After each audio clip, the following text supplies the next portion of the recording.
muslimin sidang subuh rahimakumullah. Lalu tipe yang kedua,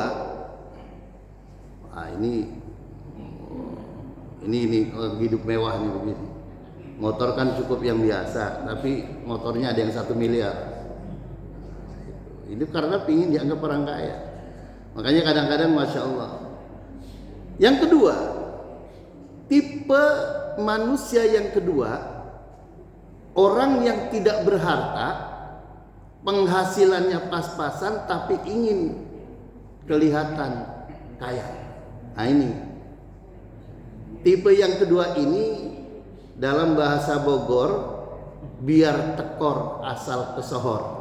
Nah, ini masya Allah.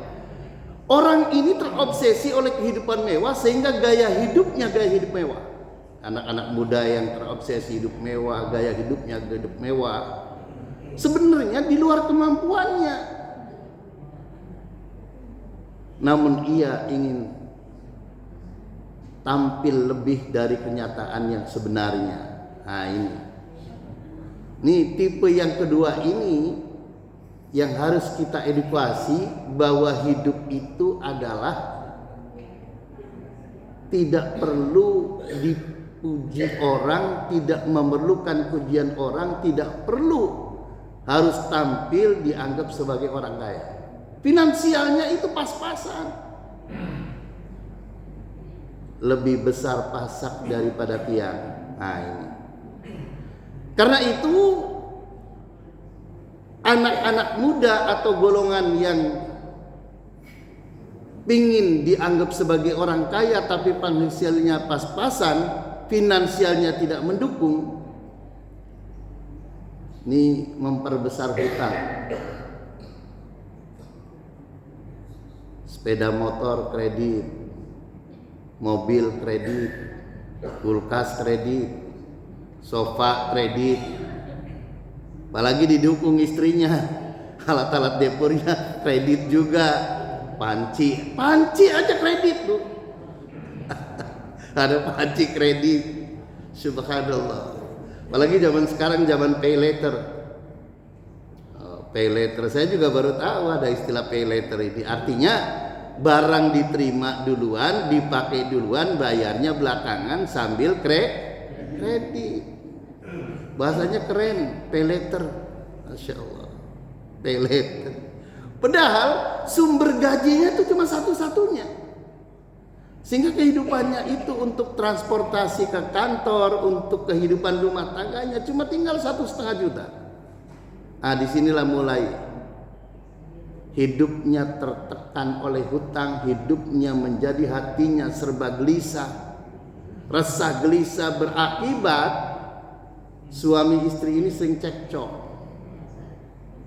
Akibatnya suami istri sering cekcok. Kenapa? Karena hidup ini butuh biaya. Sementara biayanya sudah tersandra oleh hutang-hutangnya. Karena itu pemuda muslim, umat Islam itu perlu diberi pelajaran yang namanya mana aset, mana liabilitas. Makanya orang-orang Barat, orang-orang Eropa dan orang-orang tertentu itu, anak muda itu dididik dengan kecerdasan finansial. Nah, ini di sini kelemahan kita ini. Kecerdasan finansial itu penting. Karena nanti dari kecerdasan finansial itu kita bisa menghitung apa sih aset, apa sih liabilitas. Aset adalah sesuatu yang menghasilkan dan menambah tabungan kita, itu namanya aset. Liabilitas itu segala sesuatu yang menguras, yang membutuhkan biaya dari kocek kita, itu namanya liabilitas. Jadi tatkala ada orang itu memiliki kendaraan pribadi, rumah pribadi, isi rumahnya, kulkasnya, perabot rumah tangganya, itu semuanya namanya liabilitas. Karena butuh biaya. Rumah kalau catnya sudah kusam, cat butuh biaya, tukangnya pakai biaya, bocor pakai biaya, Semua itu pakai biaya. Mobil servis pakai biaya, oli pakai biaya, ban gundul pakai biaya. Nah, kalau ini semuanya model begini namanya liabilitas. Sementara penghasilannya cuma satu. Nah, karena itu orang-orang di luar sana itu lebih banyak memperbanyak asetnya ketimbang liabilitasnya. Kadang-kadang yang pinter itu, nih yang pinter, yang sudah ngaji begini, rumahnya dibelah tuh. Dia hidup cukup yang namanya tidur kan cukup sekamar, yang lain dikontrakin. Nah ini namanya liabilitas. Kalau umpamanya rumah kita bisa dibagi 3, 2 dikontrakin secukupnya untuk hidup kita. Ah ini namanya sudah ngaji liabilitas. Jadi artinya kita hidup ini harus juga ada aset yang bisa menghasilkan.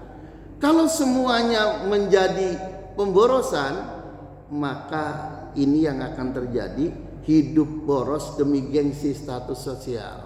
Nah, ini. Tapi ada juga yang bagus sih.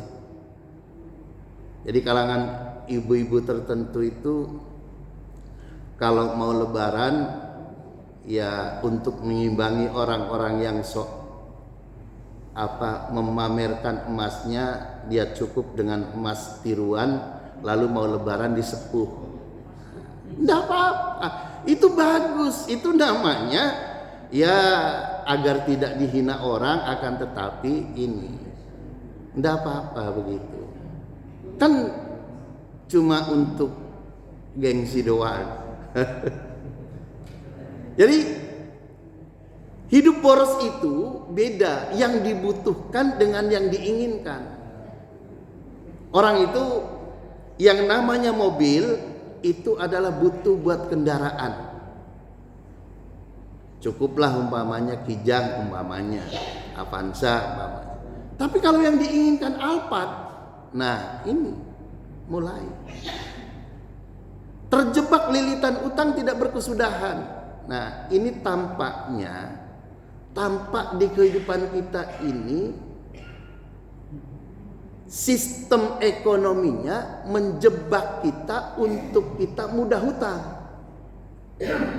Bayangkan di HP kita aja pinjaman online. Nah pinjaman online, Masya Allah. Nggak perlu datang ke kantor bank, nggak perlu datang kemana-mana, cukup pencet send KTP, send KK, send apalah slip gaji atau apa, kirim, udah dapat duit. Nggak taunya itu menjerat. Kenapa? Karena ini sistemnya sistem riba. Belanja, makanya jangan memperbanyak kartu kredit. Saya nggak nyebut banknya ya. Kartu kredit ini mempermudah orang.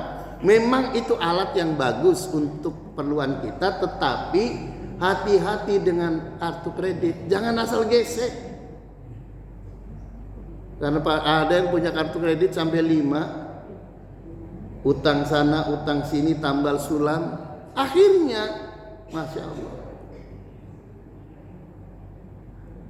Nah, kalau sudah terlilit hutang, maka pasti dia tidak akan memiliki tabungan karena nggak ada yang tabung.